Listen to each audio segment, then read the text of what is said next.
इस प्रकार भगवान की खूब दिव्य मंगल 108 विवाह हैं और विवाहों के परांत भगवान का खूब सुंदर परिवार बढ़ा है। गौर से सुनिएगा, ठाकुर जी के कितने बड़े परिवार भय हैं। बोले भगवान की प्रत्येक पत्नी से 2-2 कन्याओं का जन्म हुआ है। तो भगवान की कितनी बिटियां हैं? बोले 32,216 है। कितनी बिटियां? प्रत्येक पत्नी से कितने बालक भय? बोले प्रत्येक पत्नी से 10-10 पुत्रों की प्राप्ति हुई। तो 1,60,000 कुछ तो भगवान के बेटे ही भय। फिर भी भगवान को योगेश्वर कहा जाता है। क्यों? क्योंकि संकल्प मात्र से भगवान संसारिक पुरुष की तरह जीवन नहीं जीते हैं। भगवान का तो संकल्प ही सब कुछ है। एक दिन देवर्षि नारद जी महाराज जी के मन में विचार हुआ कि चलो जरा भगवान का परिवार का अवलोकन करें। तो परिवार देखने आए तो देवर्षि जी देखते रहे। क्यों? क्योंकि ठाकुर जी प्रत्येक पत्नी के पास विराजमान है। जहां गए उसी द्वार में पड़े। काऊ के घर सो रहे हैं, काऊ के घर स्नान बना रहे हैं, काऊ के घर जलपान कर रहे हैं, काऊ के घर संध्या कर रहे हैं, काऊ के घर बच्चों के साथ खेल रहे हैं, काऊ के घर पत्नी के साथ प्रेम प्रलाप हो रहा है, काऊ के घर साग भाजी मनिया है रही है, तरह तरह की लीला कर रहे हैं। नारद जी सोचे लग रहा है पत्नियों के चक्कर में अपने नगरवासियों को भूल गया है। तो नारद जी भगवान के राज दरबार गए तो क्या देख रहे हैं? राज दरबार के सिंहासन पर भी बैठे भगवान शासनादेश चला रहे हैं। नारद जी नेत्र बंद किए तो क्या देख रहे हैं कि भगवान द्वारिका जी में 16,109 रूप से विराजमान है। 16,108 रूप से पत्नियों को सुख दे रहे हैं, एक रूप से अपने नगरवासियों को आनंद दे रहे हैं। देखो भगवान की जितनी पत्नियां हैं ना, सब लड़ती झगड़ती हैं। परिवार में लड़ाई झगड़ा चलना भी चाहिए, कभी कभी लड़ लेना चाहिए, लेकिन इतना मत लड़ो कि कोर्ट कचहरी हो जाए। लड़ाई सीमित तक होनी चाहिए। और स्त्री पुरुष की लड़ाई तो प्रेम की ही है। पति पत्नी में झगड़ा होने का एक ही फायदा है, क्या जानते हो? पति पत्नी में झगड़ा होगा ना तो प्रेम प्रकट होगा। पहले जो बोल देगा वो दूसरे से बड़ा प्रेम करता होगा। बोलता वही है जो प्रेम करता है। भगवान राम सभी अयोध्या वासियों से अनन्य प्रेम करने वाले हैं, इसलिए राम जी को अग्रभाषी कहा गया। भगवान राम से जो कोई मिलता है उसके बोलने से पहले राम जी उसकी कुशल क्षेम पूछ लेते हैं। कैसे हो? आपका दुश्मन भी कहीं जा रहा हो, कट्टर आपकी दुश्मनता हो, आपको दिख जाए, बड़ा हो या छोटा, हाथ जोड़ करके बोलो राम राम भैया कैसे हो। थोड़ा तो नाराज होगा, लेकिन 2-4 बार जब ऐसे कुशल क्षेम प्रश्न करोगे ना, उसकी दुश्मनी भी टाई फिस हो जाएगी। इसलिए अग्रभाषी होना चाहिए। भगवान की जितनी पत्नियां सब नाराज होती हैं, एक नहीं कभी नाराज होती। जाको नाम है भगवती रुक्मिणी देवी, वो कभी नाराज नहीं होती। वो भगवान की ही मुख को देख करके कार्य करती है। नारी का यही धर्म है। गौर से सुनिएगा, एक स्त्री का यही धर्म है कि पति परायणा ही होना चाहिए नारी को। पति जो सोचे वो नारी को तत्क्षण कर देना चाहिए बिना विचारे। क्यों?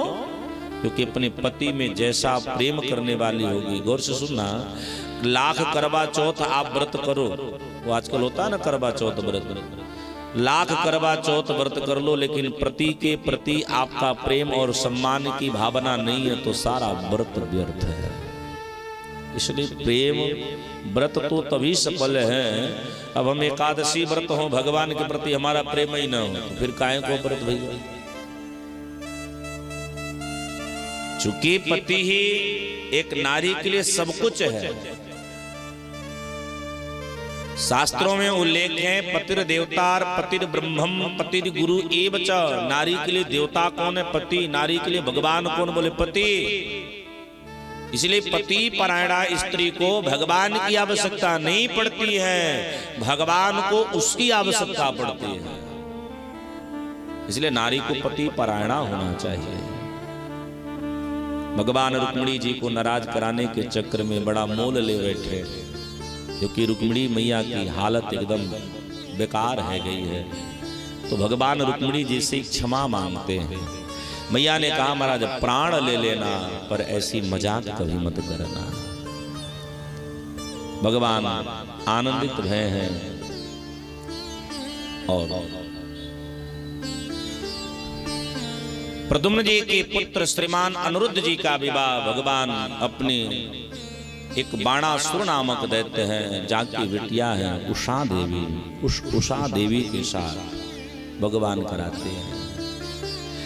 क्योंकि उषा स्वप्न में अनिरुद्ध का दर्शन करी है और अनिरुद्ध का हरण करके बाणासुर की नगरी में ले जाया गया। भगवान को पता चली है तो भगवान युद्ध करते हैं और इस युद्ध में भगवान भोले बाबा अनिरुद्ध के जो ब्रह्म हैं, बाणासुर के जो ब्रह्म हैं, तो भगवान भोले बाबा बाणासुर की तरफ से भगवान श्री कृष्ण से युद्ध करते हैं। लेकिन उस युद्ध में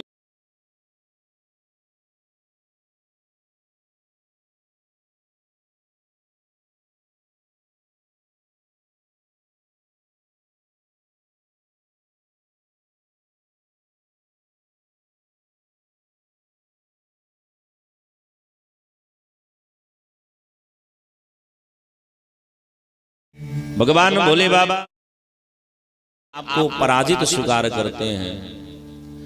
बाणासुर की 1000 भुजाएं हैं तो भगवान श्री कृष्ण 998 भुजाओं को काटते हैं।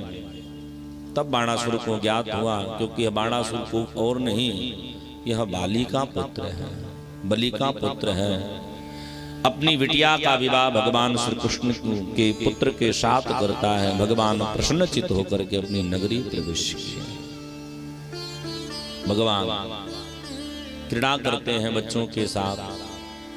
नृग नामक एक राजा का भगवान कल्याण करते हैं, जो ब्राह्मणों के श्राप से श्रापित होकर के गिरगिट बन गया। एक बार भगवान अपने बच्चों के साथ सरोवर में एक सुंदर उपवन में क्रीड़ा करने गए तो बच्चों ने एक बड़ा विशाल गिरगिट को देखा। उस गिरगिट की पूंछ भगवान की कनिष्ठिका अंगुली से स्पर्श कर गए, सुंदर पुरुष बनकर के प्रकट हुआ। भगवान ने प्रश्न करी, तेरा परिचय क्या है? तो उसने अपना परिचय दिया। नृगो नाम नरेंद्रोहम इक्ष्वाकु तनयः प्रभो दानिख्यायमानेषु यदि ते कर्णम स्पृशम। उसने अपना परिचय दिया कि महाराज मैं इक्ष्वाक वंश का राजा, महाराज मैं नृग हूं। अगर कहीं दानियों की चर्चा आई होगी तो मेरा भी नाम आपके कान में आया होगा, क्योंकि मुझसे बड़ा कोई दानी नहीं है।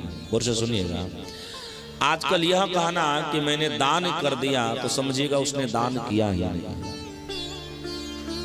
दान कैसे करो? बोले दान ऐसे करो कि इस हाथ से दो तो इस हाथ को पता न चले। आजकल हम लोग दान करते तो माइक से अनाउंसमेंट करवाते, फला भाई ने 11 रुपया दिया है पंडित जी को रबड़ी खाने के लिए। अब जहां पंडित जी दिख जाएंगे कहेगा, का हो पंडित जी 11 रुपया दिए थे, रबड़िया खाए थे कि नहीं? पंडित जी कहेंगे भैया वो में 50 रुपया मिला कर हम खा लिए थे। ठीक है, 11 रुपया तो हम दिए थे ना। तो आजकल तो हम दान का फल हमको इसलिए नहीं मिल रहा है क्योंकि हम दान देकर के बखान करवाने लगते हैं। दान दो तो दान देकर के भूल जाओ। भगवान बोले तू बड़का दानी है तो ऐसे गिरगिट कैसे बन गया? उसने कहा महाराज यही तो मैं समझ नहीं पाया। क्यों? हे प्रभु मेरे मन में एक बार ऐसा भाव आया कि मैं 1 लाख गाय को मैं दान करूं। गवाम लक्षम प्रकृष्टानां दास्य ये प्रदीयता। मैं दान भी करने लगा। एक गाय में किसी ब्राह्मण को दान किया, वह गाय भूलवश मेरे गौशाले में आई, मैं भूलवश उस गाय को दूसरे ब्राह्मण को दान कर दिया। और दोनों ब्राह्मण उस एक गाय के लिए हमसे लड़ने लगे।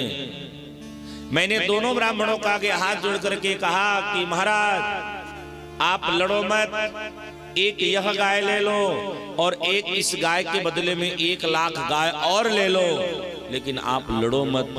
दोनों ब्राह्मणों ने कहा जब चाहिए तब हमको यही गाय चाहिए। मैं निरुत्तर और नतमस्तक हो गया। ब्राह्मण क्रोधित होकर के श्राप दे दिए, बोले राजन तो गिरगिट की तरह रंग बदलता है, जा हम तुमको श्राप देते हैं कि तू गिरगिट बन गया। मैंने ब्राह्मणों के आगे बड़ी गिड़गिड़ाई। तब ब्राह्मणों ने कहा सुन, तू गिरगिट भले ही बदलेगा, लेकिन तेरा कल्याण तो स्वयं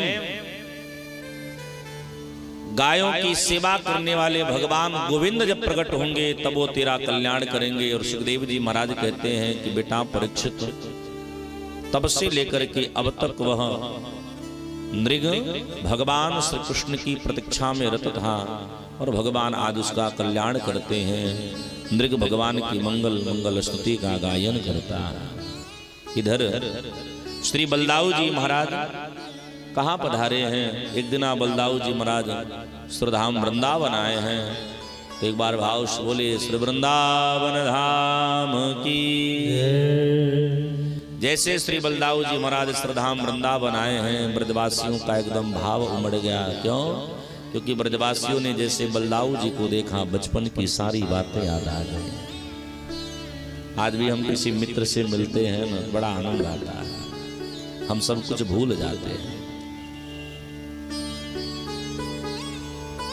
एक बार हम खुद अपने पूज्य गुरुदेव भगवान के साथ गुजरात से हम लोग वापस आ रहे थे, बहुत पहले की हम बात बता रहे हैं।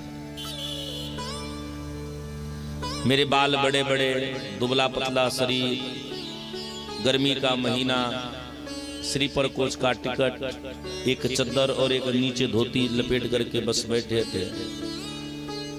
अहमदाबाद जैसे हम लोग आए, एक हमारे बचपन के मित्र थे जो हम लोग क्लासमेट थे, वो कहीं पढ़ रहे थे, वो कहीं शायद नौकरी कर रहे थे। वो भी आकर के बगल के सीट पर, उनका सीट था, बैठे। और भैया हम लोग बिछड़े थे कम से कम 10 साल पुराने। मिले, अपनी लैंग्वेज में हम लोग लगे बात करने। अगल बगल के लोग हमारा मुंह देख रहे थे। जितना बढ़िया आप समझिएगा हम क्या कह रहे हैं, जितना बढ़िया उसको हम संबोधन करते थे उतना बढ़िया वो हमारे प्रति संबोधन करता था। अगल बगल वाले उसको देखे, कभी हमको देखे। एक माता जी थी, उनसे रहा न गया, तो माता जी हमसे बोली पंडित जी ये कौन है? हम बोले माता जी हम एक गांव के हैं, हम बचपन के एक साथ पढ़े हैं, काफी दिनों बाद मिले हैं, तो आज बचपना याद आ रहा है। कई बार हम अपने बचपन के मित्र से जब मिलते हैं तो बचपन की सारी घटनाएं याद आ जाती हैं। बलदाऊ जी जैसे गए हैं वृंदावन, ब्रजवासियों का आनंद उमड़ गया है। सभी ब्रजवासियों को ऐसा लगा कि मानो अब जवानी आ गई है, सब आनंदित हो गए हैं। ब्रजवासी कहाँ गए हैं? बोले ब्रजवासी श्री राधा जी के पास लेकर के दाऊ दयाल को गए हैं। दाऊ दयाल ने राधा जी को आशीर्वाद दिए हैं, कन्हैया की कुशल क्षेम भई है, और भगवती यमुना मैया का भी दर्शन किए हैं। लेकिन ब्रजवासियों ने कहा हम मानेंगे नहीं, यमुना को पास में बुलाओ। तो यमुना जी को जब बलदाऊ जी पास बुलाते हैं तो यमुना थोड़ी नाराज थी, क्योंकि उनको छोड़ करके भगवान चले गए थे। तो यमुना आने में थोड़ी विलंब कर दी, तो दाऊ जी को क्रोध आ गए, हल के द्वारा यमुना को खींचने लगे। यमुना टेढ़ी हो गई। आप कभी वृंदावन जाइएगा ना, तो वृंदावन में यमुना आपको टेढ़ी नजर आएगी। तब यमुना प्रकट होकर के दाऊ जी को प्रणाम करी हैं, बोली हे प्रभु मैं आपकी भक्ता हूँ, हम पे कृपा करो। मैं आपको समझ ना पाई, लेकिन प्रभु हमें कृष्ण की प्रतीक्षा है।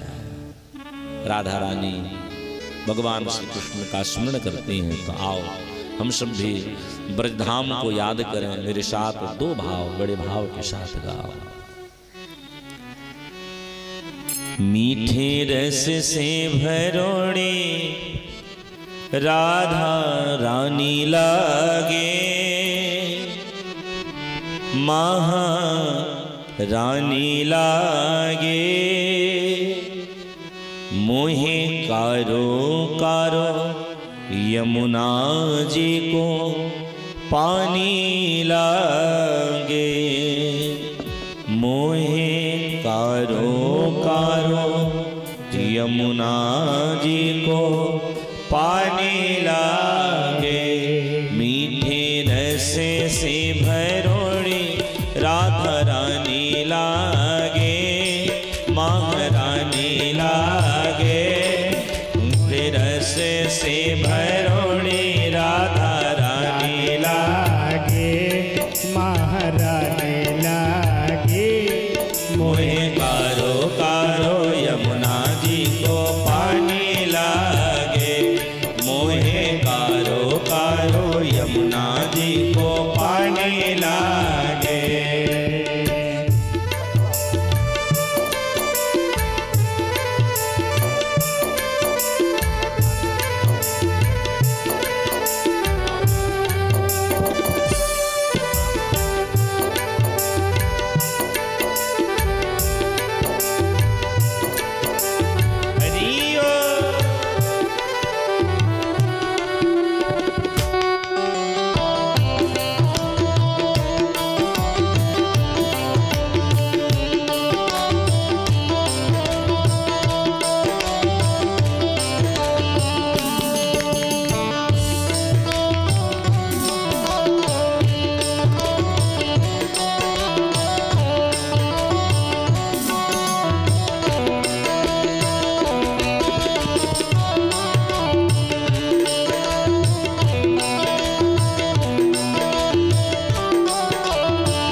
सांवर सांवर राधा गोरी गोरी। कान्हा जी तो सांवर सांवर राधा गोरी गोरी।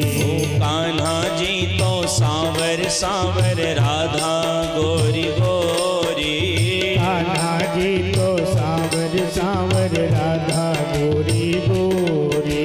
वृंदावन में धूम मचावी बरसाने की छोड़ी।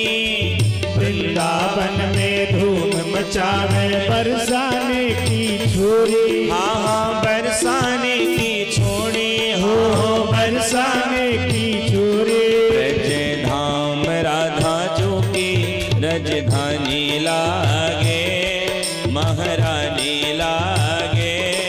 मोह कारो कारो यमुना जी को पानी लागे। मोहे कारो कारो यमुना जी को पानी लागे।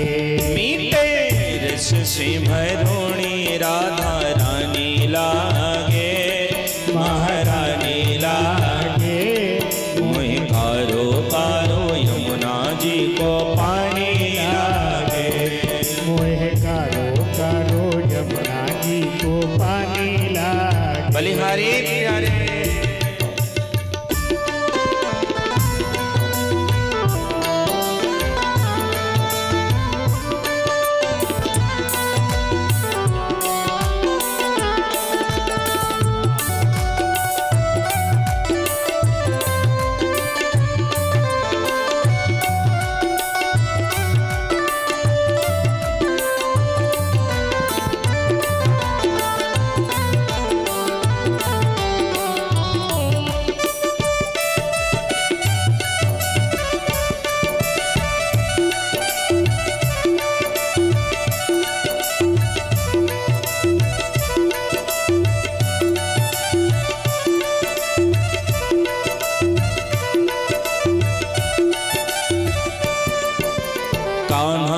मुरली में तेरे सुमिरे बारंबार।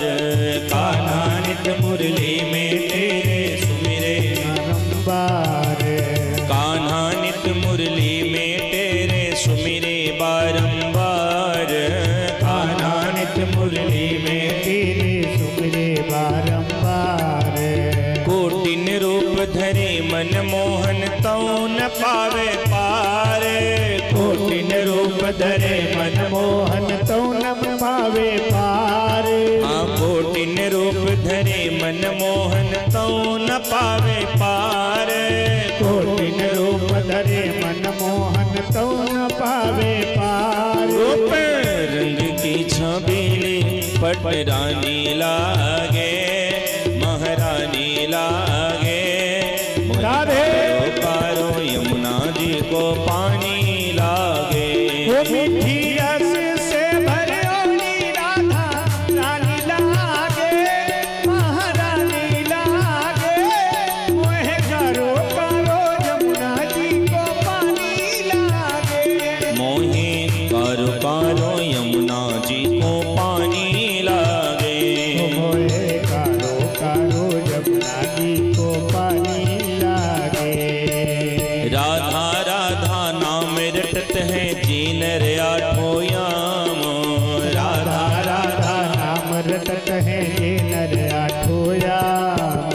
राधा राधा नाम रटत है जीनर आठों याम। राधा राधा नाम रटत है ये नर आठों याम।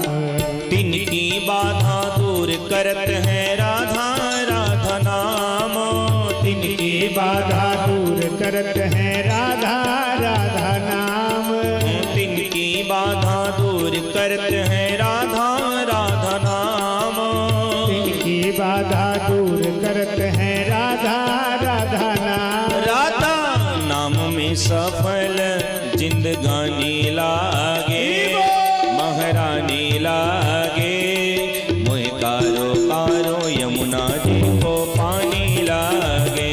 मोहे कारो कारो यमुना जी को पानी लागे। ओ मीठे रस से भरोड़ी राधा रानी लागे, महारानी लागे।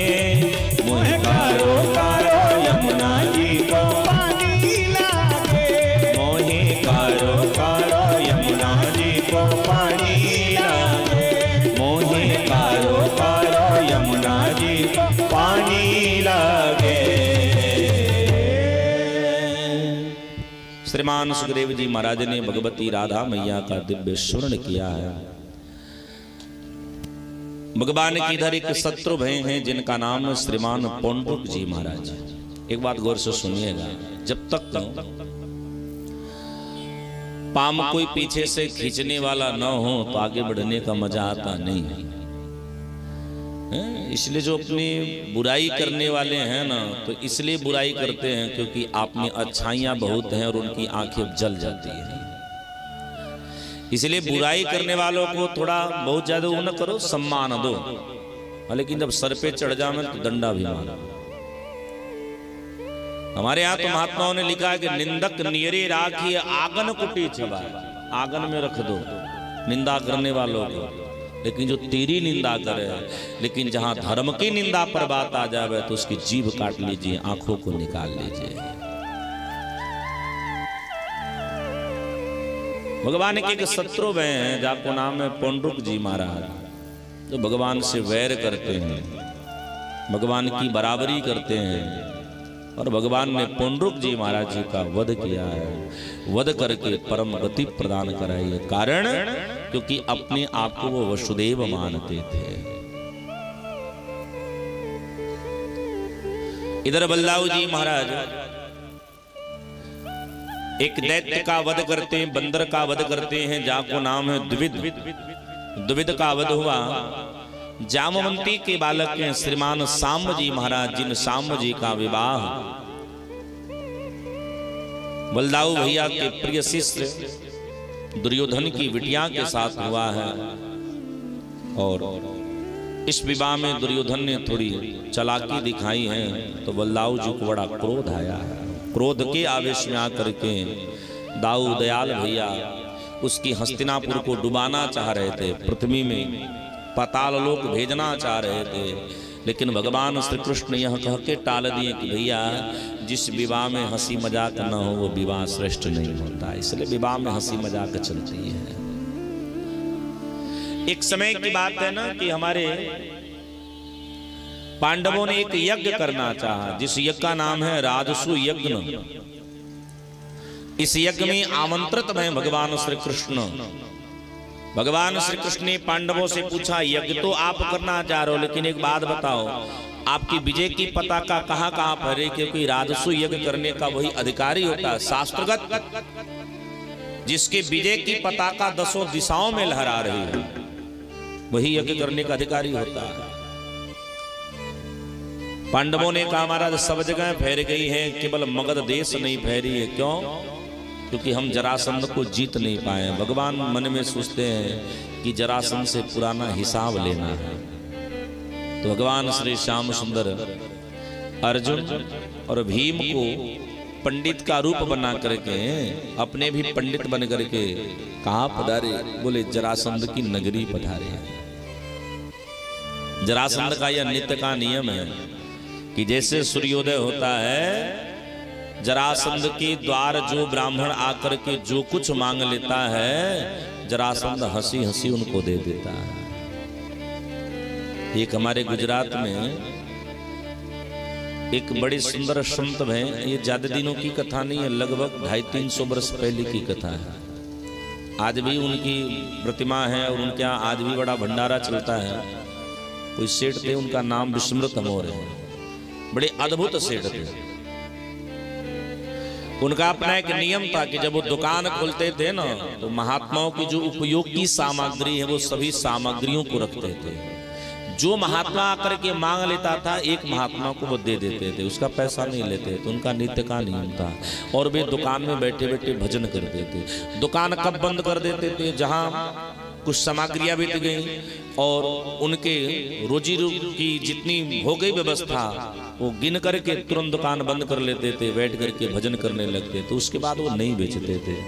100-200 मुनाफा हो जाता था, दुकान बंद कर देते थे। धीरे धीरे ये क्रम चलता रहा। उनकी एक अवस्था तक आ गई है क्रम, भगवान के कानों तक यह बात गई, तो भगवान उनकी परीक्षा लेना चाहे। स्वयं साधु बन करके भगवान उनकी परीक्षा लेने के लिए आया। जैसे सेठ जी ने दुकान खोली, भगवान सामने मिले गए। सेठ जी नित्य की बात पूछे, हे ब्राह्मण, हे महात्मन, आपको क्या चाहिए? जो कुछ मांगना है आप मांग लीजिए। भगवान बोले दोगे? सेठ जी ने कहा बिल्कुल। ठाकुर जी ने कहा जो कुछ मांगूंगा दे दोगे? भगवान ने, सेठ जी ने कहा हाँ। तो ठाकुर जी ने कहा जो साधु बन करके आए थे। भगवान बोले काम करो, हमको आज दान में अपनी पत्नी दे दो। बोले ठीक है, पत्नी ले लो। तुरंत पत्नी को बुलाए, बोले इधर आओ। वो भी साधु ही थी, पति की आज्ञा का पालन करने वाले थे। पत्नी ने कहा आदेश करिए। बोले महात्मा आपको पाना चाह रहे हैं, इन महात्मा के साथ जाओ, मेरा आदेश है इन महात्मा की सेवा करना। पत्नी पति को प्रणाम करी है, अपनी झोली वोली उठाई, कमंडल उठाई और भगवान रूपी महात्मा के पीछे पीछे चलने लगे। ठाकुर जी चक्कर में पड़ गए। बोले इसको लेकर के जाऊं कहां? एक विशाल काय जंगल में भगवान गए। जंगल के मध्य में जाकर के भगवान रुक गए। पत्नी भी रुक गई। ठाकुर जी हंसने लगे, वो कुछ समझ नहीं पा रही थी। ठाकुर जी बोले काम करो, तुम अपने पति के पास चले जाओ।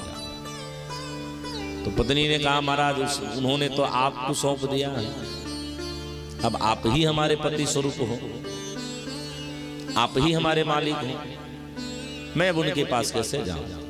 अगर मैं उनके पास चली गई तो फिर तो उनकी आज्ञा का अवहेलना हो जाएगा, मैं नहीं जा सकता।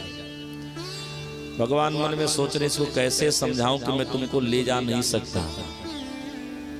ठाकुर जी ने कहा नहीं नहीं तुम चले जाओ, मेरा आदेश है। बोले नहीं मैं नहीं जा सकती। भगवान बोले अरे भाई मेरी बात मान ले। ठाकुर जी पत्नी ने कहा मैं नहीं मानती। तो ठाकुर जी बोले हम भगवान हैं, हम तेरे पति की परीक्षा लेने के लिए आए थे। पत्नी ने कहा कि आप मेरे पहले आप दर्शन दो भगवान हो कि नहीं। तो भगवान चतुर्भुज रूप में उसको दर्शन किए, प्रणाम करिए।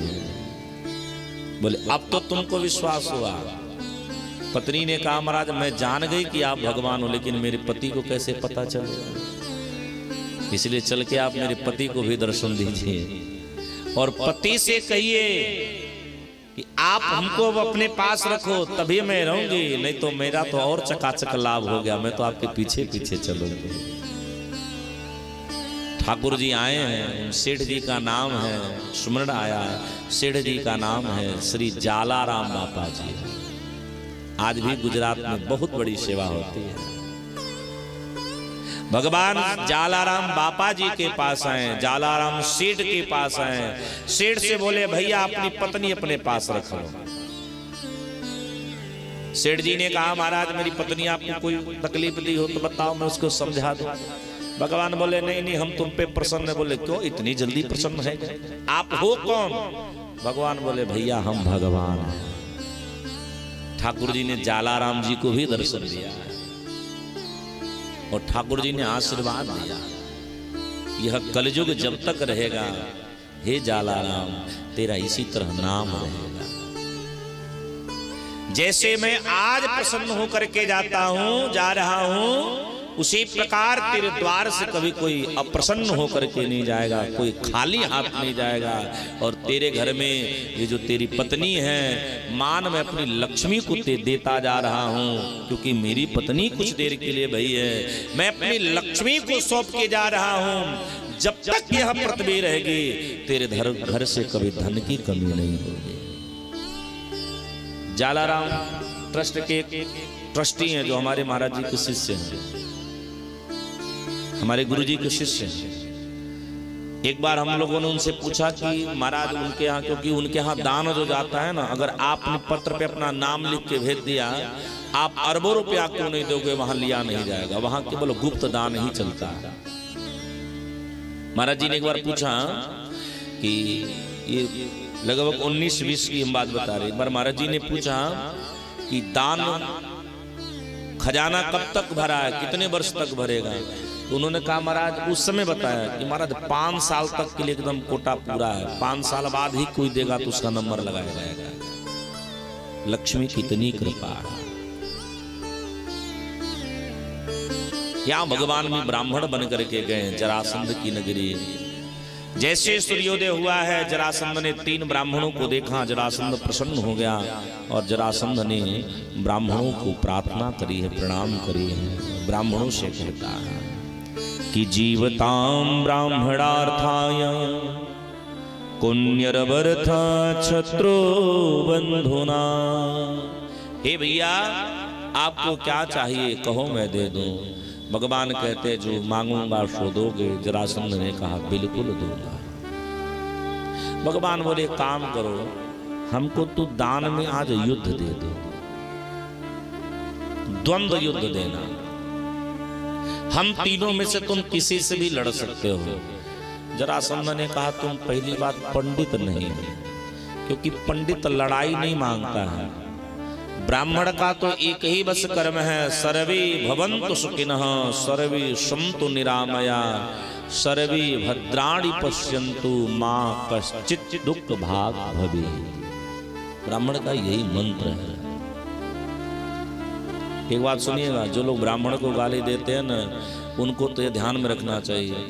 डॉक्टर जब जाता है ना तो मंदिर में, अपने मंदिर में पूजा करता है तो अपनी भगवान से विनती करता है मरीज भेजना। वकील जाता है ना तो कहता है महाराज हमको ये भेजना। लेकिन ब्राह्मण जब अपने मंदिर में पूजा करता है तो यह कहता है हे प्रभु जजमान को सुखी रखना, क्योंकि जब वो सुखी होगा हमारा भी घर चलेगा। यह ब्राह्मण की नियति है।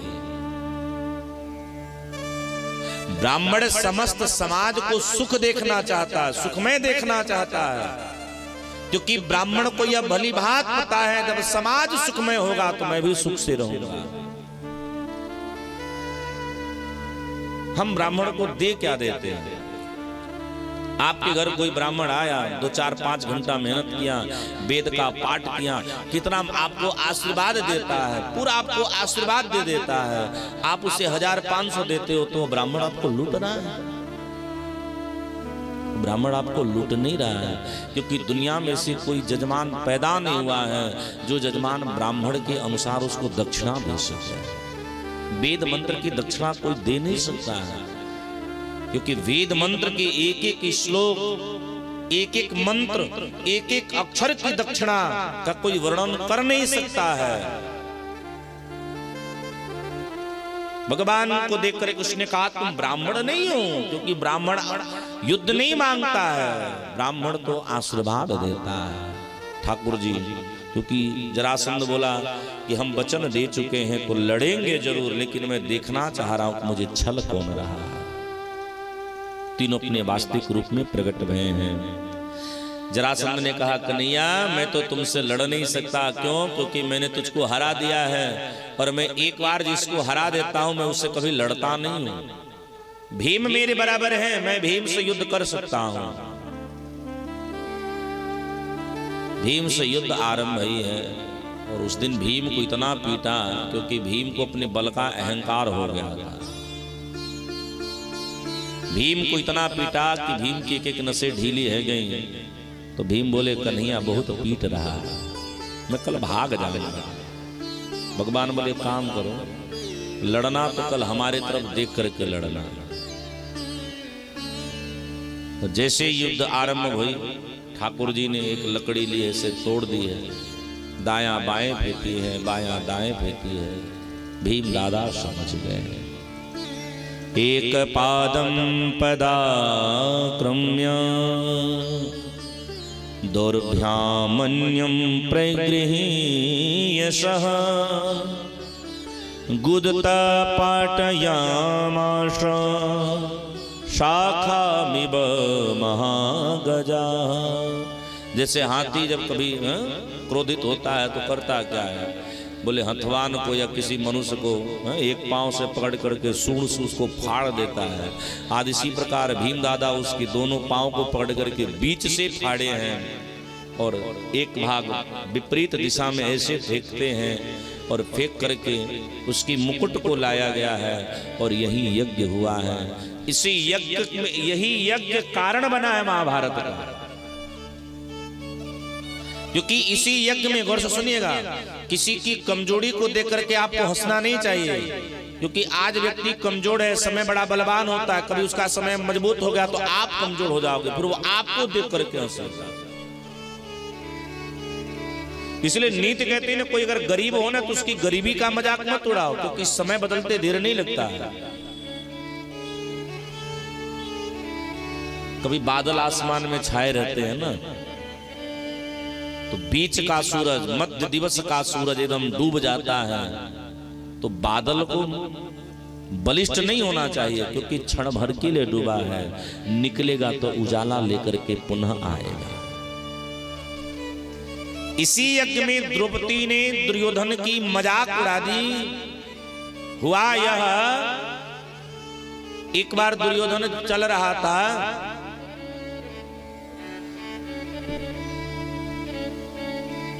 नीचे के जो फर्श है ना उसमें बड़ी चमक थी, तो दुर्योधन को समझ आया कि यहाँ पानी है, अपनी धोती उठा करके कूदा, नीचे गिर गया। द्रौपदी बैठी देख रही थी, हंसने लगी, यह ध्यान नहीं दिया।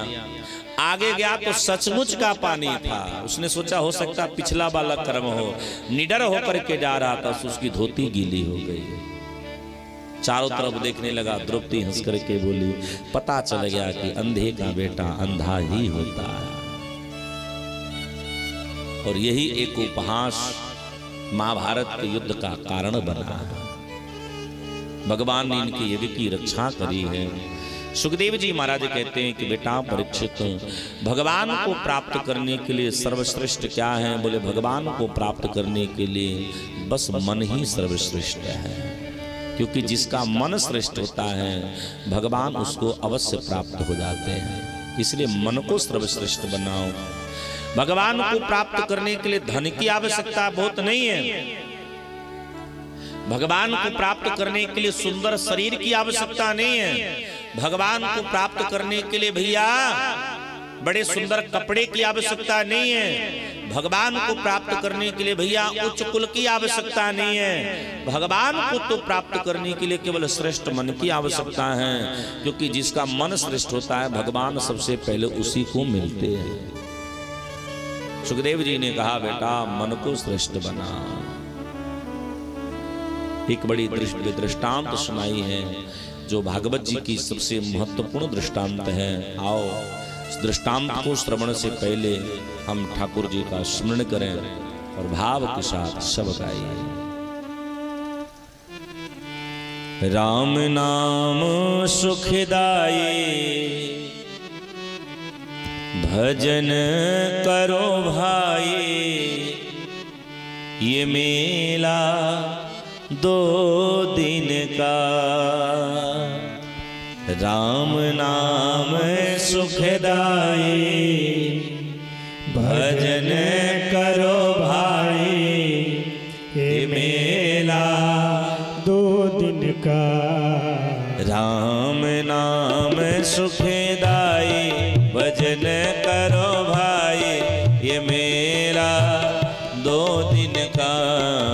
राम नाम सुखदाई भजन करो भाई, ये मेला 2 दिन का। राम नाम सुखदाई भजन करो भाई, ये मेला 2 दिन का। राम नाम सुखदाई भजन करो भाई, ये मेला 2 दिन का। बलिहारी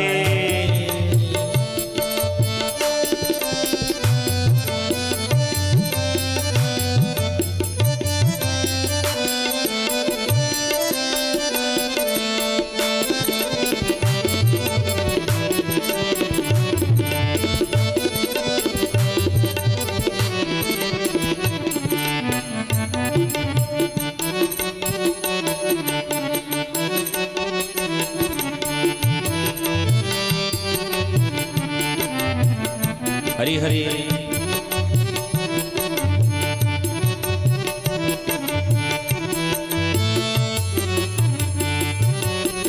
ये तन है कागज की पुड़िया, ये तन है कागज की पुड़िया, ये तन है कागज की पुड़िया, ये तन है कागज की पुड़िया।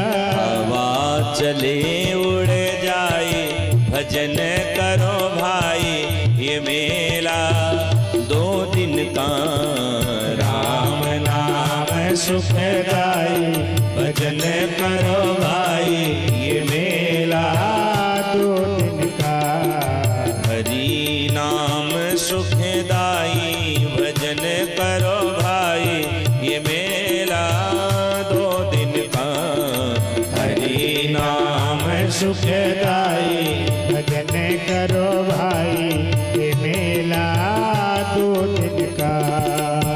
ये तन है माटी का ढेला, यह तन है माटी का ढेला, यह तन है माटी का ढेला, यह तन है माटी का ढेला।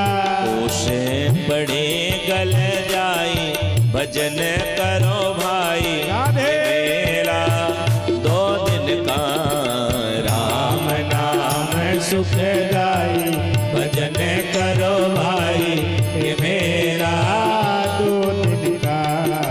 हरि नाम सुखदाई जतन करो भाई, ये मेला 2 दिन का। हरि नाम सुखदाई जतन करो भाई, ये मेला 2 दिन का।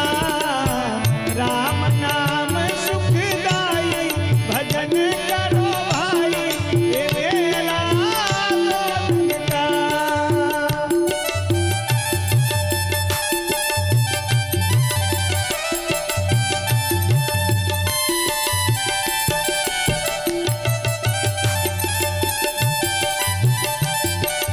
हरि बोल।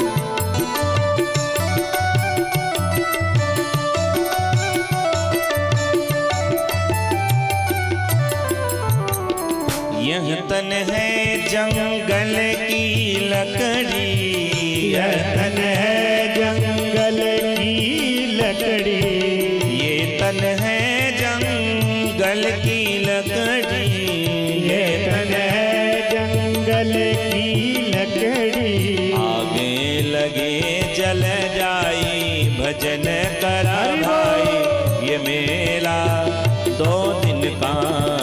राम नाम सुखदाई भजन करो भाई, ये मेला 2 दिन का। हरि नाम सुखदाई जतन करो भाई, ये मेला 2 दिन का। हरि नाम सुखदाई जतन करो भाई, ये मेला 2 दिन का। ये तन है फूलों की माला, ये तन है फूलों की माला, यह तन है फूलों की माला, यह तन है फूलों की माला। पे लगी मुरझाई भजन करो भाई, ये मेला 2 दिन का। राम नाम सुखदाई भजन करो भाई, ये मेला 2 दिन का। राम नाम सुखदाई भजन करो भाई, ये मेला 2 दिन का। राम नाम सुखदाई भजन करो भाई, ये मेला 2 दिन का। हरि बोल प्यारे।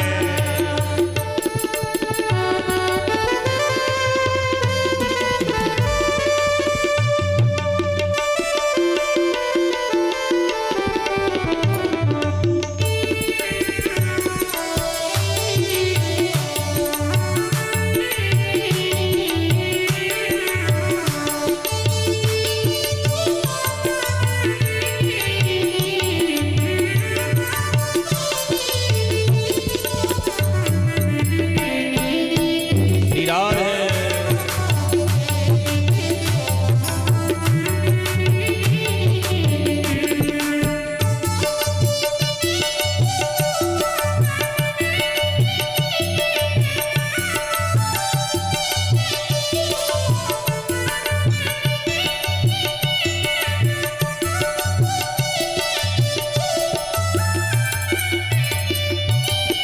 ये तन है पानी का बुलबुला, ये तन है पानी का बुलबुला, ये तन है पानी का बुलबुला, ये तन है पानी का बुलबुला। लहर चले मिट जाई भजन करो भाई, ये मेरा 2 दिन का। राम नाम सुखदाई भजन करो भाई, ये मेला 2 दिन का। राम नाम सुखदाई भजन करो भाई, ये मेरा 2 दिन का। राम नाम सुखदाई भजन करो भाई, ये मेला 2 दिन का। ये तन है सपनों की माया, ये तन है सपनों की माया, मोहनिसा जग शोभनिहारा, मोहनिसा जग शोभनिहारा। देखई स्वप्न अनेक प्रकारा। ये संसार भी उसी प्रकार है जिसको हम अपना मानते हैं ना। कब तक अपना मानते? बोले जब तक आंखें खुली हैं, और जैसे आंखें बंद होती हैं अपने भी सामने रहते हमको नजर नहीं कोई आता है। ये संसार माया है। माँ मतलब जो, या मतलब नहीं, जो अपना नहीं है उसे ही हम अपना मानते हैं। जैसे एक व्यक्ति मिठाई के घर में, वहीं एक कमरे में बहुत ज्यादा मिठाई रखा था, लड्डू रखा था, उसी कमरे में वो सो रहा था। रात में उसको भूख लगी, स्वप्न देख रहा है कि स्वप्न में उसको भूख लग रही है, लेकिन वो भोजन के लिए तड़प रहा है। सो कहाँ रहा है? बोले लट्टू के कमरे में। चूंकि उसको भूख कहाँ लगा है? स्वप्न में लगा है, तो जागृत अवस्था वाली लड्डू उसकी भूख नहीं मिटा सकती है। उसी प्रकार हम सब भी हैं। जब तक हम इस प्रकार जगह जगह स्वप्न देखेंगे, तब तक हम ब्रह्म चैतन्य को प्राप्त नहीं कर सकते। जगना पड़ेगा। जगने का मतलब क्या है? ब्रह्म का स्मरण करना पड़ेगा, भगवान को अपना बनाना पड़ेगा। जितना मोह माया हम संसार से रखते हैं, उसमें से 1% तो भगवान को अपना बनाना पड़ेगा।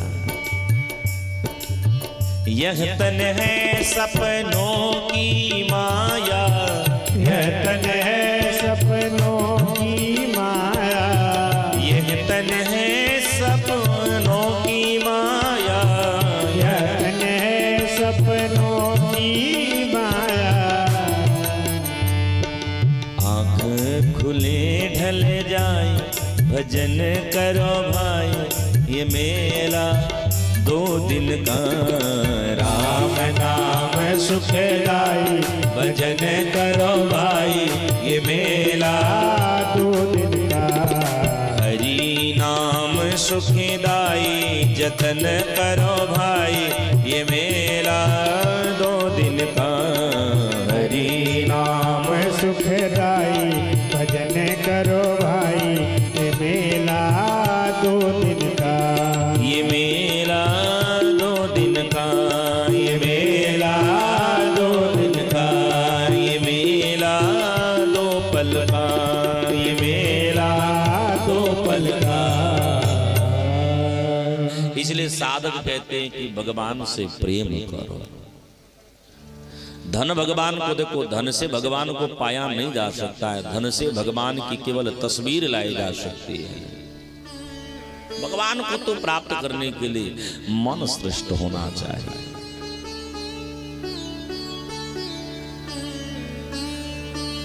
क्योंकि निर्मल मन जन सो मुहि पावा, मोहि कपट छल छिद्र न भावा। अच्छी एक बात बताइए, आप दुकान में जाते हो कपड़ा खरीदने के लिए, दुकानदार जो कपड़ा दिखाता है, तो अगर उस कपड़े पे गंदगी लगी पड़ी है तो आप कपड़े को लेते हो कि रिजेक्ट करते हो? हमें कहते हैं ना, हमको नहीं चाहिए, रिजेक्टेड माल है, हटाओ इसको। अच्छा, दूसरी बात, दुकानदार के पास हम गए, मानो दुकानदार के पास जो कपड़ा है उस पे कचड़े हैं, कचड़े को हमने ऐसे झाड़ दिया, दुकानदार हटा देता, बोले साहब लग गया होगा। हम पलट करके जब देखते हैं उस कपड़े में कहीं छिद्र रहता है तो कोई खरीदता है? एक साधारण सा वस्त्र जब हम नहीं खरीद सकते हैं, फिर इतना बड़ा भगवान क्यों खरीदेंगे हो? ठाकुर जी भी तो सुंदर चाह रहे हैं। इसलिए साधक जन कहते हैं इसको सुंदर बनाए रखो, मन को पवित्र किए रखो। मन को पवित्र करने के लिए मन रूपे जो वासना रूपी जो गंदगी पड़ी है, उस गंदगी को साफ करने के लिए संसारिक जल काम नहीं आता है, भजन रूपी साबुन जल ही काम आता है। इसलिए भजन करो। सुखदेव जी ने कहा, बेटा भगवान को प्राप्त करने के लिए धन की बड़ी आवश्यकता नहीं है, भगवान को प्राप्त करने के लिए जीव का मन श्रेष्ठ होना चाहिए। कि कृष्ण सीद सखा कश्चित ब्राह्मणो ब्रह्मवित्तम विरक्त इंद्रियार्थेषु प्रशांतात्मा जितेन्द्रियः। सुखदेव जी ने कहा, बेटा परीक्षित भगवान की एक परम सुंदर सखा है, जो ब्राह्मण है, ब्रह्म को जानने वाले, सदगृहस्थ होते हुए भी जीवन कैसे जी रहे? बोले सदगृहस्थ होते हुए भी वो विरक्त की तरफ अपना जीवन जी रहे हैं। नाम क्या है? नाम बतलाना भूल गए। एक महात्मा बोले, भैया उन्हीं ब्राह्मण देवता का नाम है श्रीमान सुदामा जी महाराज। सब भाव के साथ बोले, श्री सुदामा जी महाराज की। सुदामा का अर्थ होता है सु मतलब सुंदर और दाम मतलब भजन। जिसके पास भजन रूपी सुंदर धन है वही सुदामा है। सुदामा की धर्म भार्या का नाम है भगवती सुशीला देवी। परम विद्वान है सुदामा जी। ध्यान से सुनिएगा, सुदामा जी परम विद्वान है। इतनी बड़ी विद्वान है ना, अगर सूर्य से भी उनकी शास्त्रार्थ होवे तो शायद सूर्य के समकक्ष को प्राप्त कर सकते, पराजित नहीं हो सकते। लेकिन इतनी बड़े विद्वान होते हुए भी सुदामा जी महाराज अत्यंत संतोषी ब्राह्मण है। क्योंकि दीन कहे धनवान सुखी, धनवान कहे सुख राजा को भारी, राजा कहे महाराजा सुखी, महाराजा कहे सुख इंद्र को भारी, इंद्र कहे चतुरानंद सुखी, चतुरानंद कहे सुख ब्रह्म को भारी। पर तुलसीदास विचारे कहे हरि भजन बिना सब जीव दुखारी। असली दुख क्या है? हम भजन जब ना करें। जिसने भजन आरंभ कर दी है सबसे सुखी तो वही है। सुदामा जी महाराज गृहस्थ होते भी परम भजनानंदी हैं, त्रिकाल संध्या करने वाले हैं। लेकिन प्रियजन ध्यान से सुनना, उनकी पत्नी उतनी ही अत्यंत संतोषी है। परिवार का मजा तब हो जब हमारी धर्म भारियां संतोषी हो। और नारी का यह धर्म है, माताएं बड़े गौर से सुनिएगा, एक स्त्री का यह धर्म है, स्त्री को उसी तरह रहना चाहिए जिसमें आपकी पति की सामर्थ्यता हो। नारी को कभी एक दूसरे की देख करके वार्ता नहीं होनी चाहिए। नारी को कैसे? बोले नारी को ऐसे रहना चाहिए जिसमें आपके पति की जो सामर्थ्यता हो। नारी का यह धर्म है।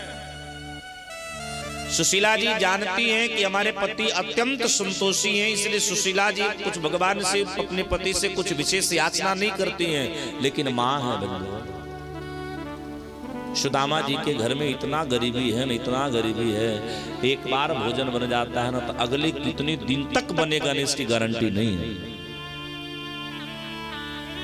क्योंकि सुदामा जी किसी के द्वार विशेष हाथ नहीं फैलाते थे। हमारे यहाँ साधुओं की 4 लक्षण है: हंस, परमहंस, बहुधक, कुटीचक। सुदामा जी की वृत्ति कैसी? बोले सुदामा की वृत्ति परमहंस के जैसे है। परमहंस वह है जो 5 घर से मांग करके लाता है।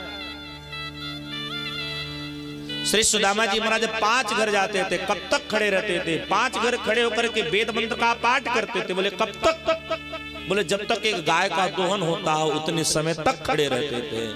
कुछ मिल गया तो ठीक है, छठा घर देखते नहीं थे। और हफ्ते में एक ही बार निकलते थे। एक माह में 2 पखा, 2 ही एकादशी हो।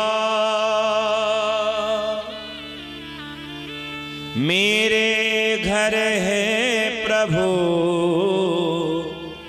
नित्य नित्य एकादशी सो।